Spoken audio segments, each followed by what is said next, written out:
네, 오늘 하루도 기쁨의 하루가 되시기 바라겠습니다. 오늘 말씀은 히브리서 2장 5절에서 9절 말씀입니다.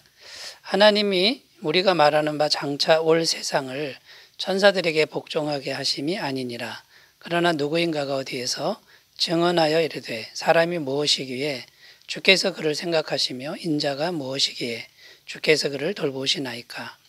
그를 잠시 동안 천사보다 못하게 하시며 영광과 존귀로 관을 씌우시며 만물을 그 발 아래에 복종하게 하셨느니라 하였으니 만물로 그에게 복종하게 하셨은즉 복종하지 않은 것이 하나도 없어야 하겠으나 지금 우리가 만물이 아직 그에게 복종하고 있는 것을 보지 못하고 오직 우리가 천사들보다 잠시 동안 못하게 하심을 입은 자 곧 죽음의 고난 받으심으로 말미암아 영광과 존귀로 관을 쓰신 예수를 보니 이를 행하심은 하나님의 은혜로 말미암아 모든 사람을 위하여 죽음을 맛보려 하심이라. 아멘. 네, 5절 말씀을 다시 읽어보면 하나님이 우리가 말하는 바 장차 올 세상을 천사들에게 복종하게 하심이 아니니라. 5절에 이렇게 기록하는데 장차 올 세상 이렇게 되어 있습니다. 장차 올 세상은 천국을 의미하는 것이죠. 그런데 그 장차 올 세상인 천국을 천사들에게 복종하게 하심이 아니라고 말씀하고 있습니다. 자, 히브리서 기자는 왜 이런 말씀을 지금 언급하고 있는 것이냐라는 겁니다. 그때 당시 유대인들이요, 천국을 다스리는 존재가 누구냐면 천사들이다. 천사들이 장차 올 세상을 다스릴 것이다. 이렇게 생각을 했고 또 많은 사람들에게 가르쳤다라는 것입니다. 유대인들 눈에는 천사보다 탁월한 존재는 하나님 외에는 없었다라는 것이죠. 구약 성경에 나오는 위대한 하나님의 종 모세, 여호수아, 아브라함보다도 더 탁월한 존재가 천사다 이렇게 생각을 했었다라는 것입니다. 그래서 유대인들 눈에는 도저히 예수님이 왕이 될 수가 없는 겁니다. 장차 올 세상 천국의 왕이 될 수가 없는 것입니다. 왜 그러냐면 예수님은 이 땅에 사람으로 오셨다라는 거죠. 천사는 사람이 아니잖아요. 천사는 사람보다 더 탁월한 능력을 가진 존재니까 사람인 예수가 어떻게 왕이 되느냐 이렇게 생각을 했던 것이고요. 천사는 죽지 않습니다. 영원 불멸의 존재로 알려져 있죠. 근데 예수라는 사람은 십자가에서 죽었다라는 것이죠. 십자가에서 죽은 죽음은 아주 처참하고 비참한 죽음인데 그렇게 비참하게 죽은 사람 예수가 어떻게 천국의 왕이 될 수 있느냐. 그래서 그 예수님을 천사보다 아주 못한 존재로 생각을 했다라는 것이죠. 그런데 여러분, 오늘날 유대인처럼, 그때 당시 유대인처럼 생각하는 사람이 오늘날에도 참으로 많다는 것을 우리가 생각해야 됩니다. 그냥 예수님을 하나님으로 생각지 않고 이 세상에 있는 평범한 한 사람 정도로 생각하는 사람들이 굉장히 많다라는 것을 우리가 생각을 해야 됩니다. 그게 오늘날의 현실인 것이죠. 자, 그러면 그렇게 예수님을 정말 열등한 존재로 바라보는 그 근본적인 이유가 무엇이냐라는 겁니다. 그것은 우리들의 시각이 인간적인 시각에만 머물러 있다라는 것이죠. 인간적인 시각으로 보면 그것으로만 보면 도저히 예수님은 탁월한 존재가 될 수가 없다라는 것이죠. 성경은 일관되게 예수님이 왕이시다 이것을 계속 강조하고 있습니다. 자, 복음의 진리를 이해하려면 예수님이 하나님이시다 이것을 우리가 이해해야 되는데, 자, 그러면 이런 영적인 시각을 가지려면 우리가 어떻게 해야 되는지 하나씩 살펴보면서 은혜를 나누겠습니다. 자, 첫 번째는요, 인간적인 시각을 극복하려면 첫 번째는 하나님의 능력을 제한하지 말아야 한다라는 것입니다. 7절입니다.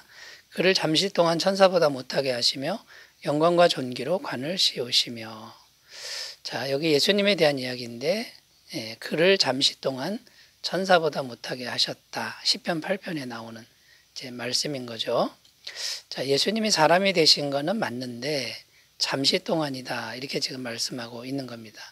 그 잠깐 동안 사람이 되신 이유는 십자가에서 죽으시기 위한 것이다. 9절 말씀에 보면은 하나님의 은혜로 말미암아 모든 사람을 위하여 죽음을 맛보려 하심이라. 그러니까 잠깐 내려와 오셨다가 십자가에 죽으시고 올라가신 하나님이다. 이제 이런 의미가 되는 거죠. 자, 그런데 인간적인 시각으로만 보면 도저히 이해가 안 되는 이제 그런 말씀입니다. 어떻게 하나님이 사람이 될 수 있느냐? 이것도 이해가 안 되고요. 어떻게 구원자가 십자가에서 죽을 수 있느냐?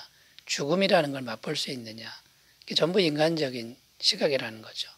자, 여기서 필요한 영적인 시각이 뭐냐면 하나님은 전능하시다라는 겁니다.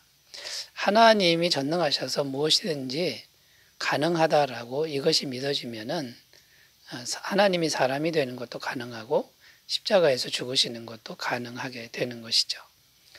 특별히 성경에서 말하는 하나님의 전능하신 능력 중에 가장 큰 능력이 뭐냐면 죄를 없애는 능력입니다. 죄를 사하는 능력이라는 거죠.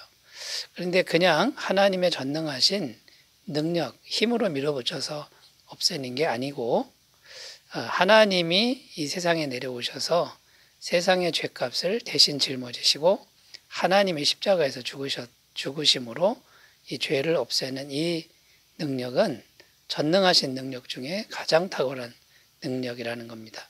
자, 이런 시각이, 이런 영적인 시각이 우리에게 있어야 된다라는 것이죠. 고린도전서 1장 23절, 24절 우리는 십자가에 못 박힌 그리스도를 전하니 유대인에게는 거리끼는 것이요 이방인에게는 미련한 것이로되 오직 부르심을 받은 자들에게는 유대인이나 헬라인이나 그리스도는 하나님의 능력이요 하나님의 지혜니라. 사람으로 오셔서 십자가에서 처참히 죽은 잠깐 동안이죠. 그 예수가 전능하신 하나님이시고 그 전능하신 능력으로 온 세상의 죄를 없애는 그 능력을 행하신 분.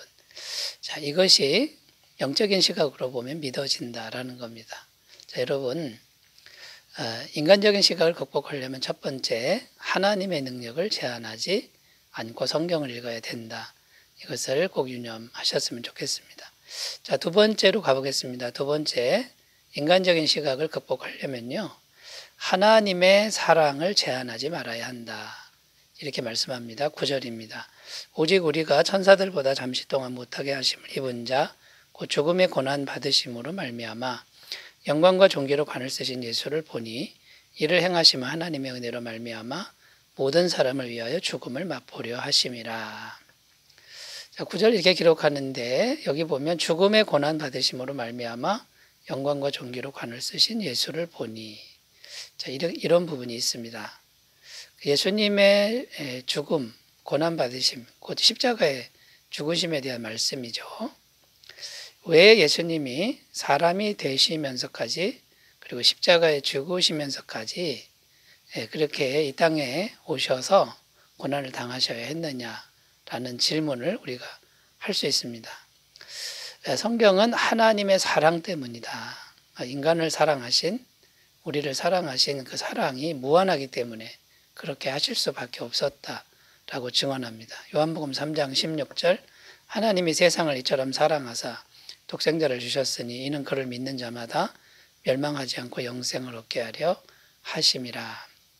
이처럼 사랑하사, 이처럼이 굉장히 큰 사랑을 말하는 거죠. 요한일서 4장 10절 사랑은 여기 있으니 우리가 하나님을 사랑한 것이 아니요 하나님이 우리를 사랑하사 우리 죄를 속하기 위하여 화목제물로 그 아들을 보내셨습니다. 예수님을 십자가에 내주신 것이 하나님의 영원하신 사랑, 무한하신 사랑이라는 겁니다.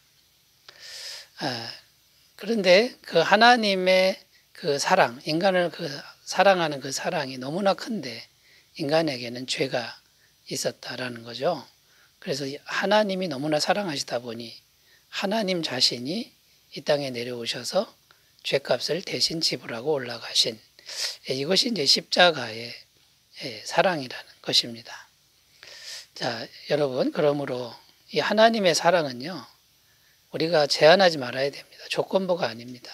하나님 자신이 아예 이 땅에 사람으로 오셔서 그 세상 모든 죄를 하나님이 대신 짊어지시고 죽으신 그 무한하신 그 사랑을 우리가 제한하지 않는다 그러면 십자가야말로 가장 큰 능력이요, 가장 큰 지혜가 될 줄로 믿습니다. 자, 세 번째로 가보겠습니다. 우리가 인간적인 시각을 극복하려면 세 번째, 보이는 세계가 전부라고 생각하지 말라는 것이죠. 보이는 세계가 전부라고 생각하면 인간적인 시각을 벗어날 수가 없다라는 겁니다. 8절 끝부분에 보면요. 지금 우리가 만물이 아직 그에게 복종하고 있는 것을 보지 못하고. 자, 이 말씀은 지금을 말하는 겁니다. 지금 현실은 뭔가 달라진 게 없지 않느냐. 예수님이 십자가에서 죽으시고 죄값을 지불하시고 하늘로 올라가셨다 그러면 지금 현실 세계가 뭔가 달라져야 되지 않느냐. 그런데 왜 그대로냐라는 이런 질문입니다. 그래서 이 부분에서 믿음을 갖지 못하는 사람들이 많다는 것입니다. 예수님이 왕이시라면서요. 이 세상을 통치하신다면서요. 그런데 왜 세상은 여전히 악이 창궐하고 승승장구하느냐. 이렇게 이제 질문을 하는 것이죠. 여러분 이걸 어떻게 이해해야 할까요? 지금 이 세상은요. 우리가 죽을 때까지, 이 세상 종말이 올 때까지 선과 악이 공존하는 이제 그런 시간이라는 겁니다. 그래서 세상은 악이 여전히 존재하고 또 악한 사람들이 승승장구하는 일들이 우리가 죽을 때까지, 이 세상 종말 때까지 있다라는 거죠. 자, 그러면 예수님의 통치하심이 없느냐? 아니라는 겁니다. 보이지 않는 가운데 하나님의 통치하시는 손길도 얼마든지 나타나고 있다라는 거죠. 그러면 여러분 성도인 우리가 어떻게 해야 됩니까? 악이 가득한 세상 속에서 살지만 항상 보이지 않는 하나님을 의지하는 믿음이 필요하다라는 것이고요. 보이지 않는 하나님이 보이지 않는 손길로 전능하심과 사랑하심으로 통치하시고 역사하시는 것을 믿어야 된다라는 겁니다. 그리고 우리 성도들은 하나님을 잘 모시고 하나님의 임재의 통로가 되어야 되고요.